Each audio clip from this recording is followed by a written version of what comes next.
নমস্কার বন্ধুরা, আমি তনুশ্রী। আমি আজকে রান্না করছি দই চিকেন। দই চিকেন করার জন্য প্রথমে 4 চামচ পেঁয়াজ বাটা নিয়েছি। তার সঙ্গে নিয়েছি আমি 100 গ্রাম টক দই। এই রান্নাতে কোনো তেল ব্যবহার করব না, তেল ছাড়াই চিকেন রান্না হবে আজকে। আর তার জন্যই শুধু দইয়ের ব্যবহার করেছি। এর সঙ্গে এবার দেব আমি আদা আর কাঁচা লঙ্কা বাটা।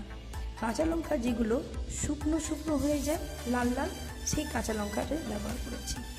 আর এতে দেবো 1 চামচ রসুন বাটা। ভালো করে একটু নেড়ে নেব।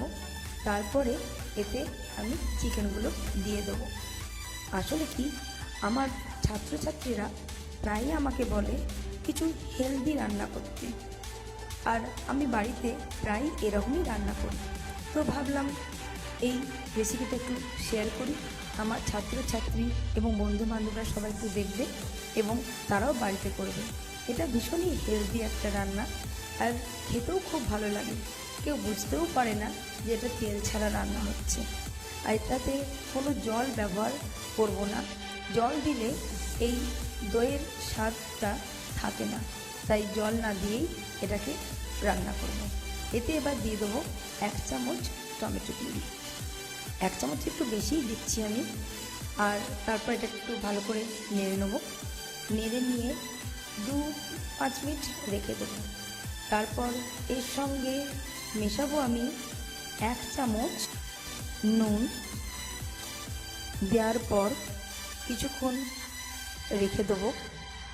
তারপর মেশাবো এতে চিকেন মশলা, আর সঙ্গে একটু ধনে গুঁড়োও দেবো। ধনে গুঁড়ো দিলে চিকেনটায় একটা আলাদা গন্ধও পাওয়া যায়। এটাকে এবার 10 মিনিটের জন্য চাপা দিয়ে রাখবো। দেখুন কি সুন্দর রং এসে গেছে, বোঝাই যাচ্ছে না যে এটাতে তেল দেওয়া হয়। 5 মিনিট এইভাবে নাড়তে থাকবো। নাড়ার পর দেখবো চিকেনটা সেদ্ধ হয়েছে কিনা।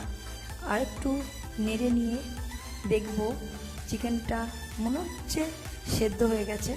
হ্যাঁ, চিকেনটা একদম সেদ্ধ হয়ে গেছে। ব্যাস, এবার নামিয়ে নেব। এটাকে ভাতের সঙ্গে, রুটির সঙ্গে সব রকমভাবেই খাওয়া যায়। আশা করি আপনাদের এই রেসিপিটা ভালো লেগেছে। ধন্যবাদ।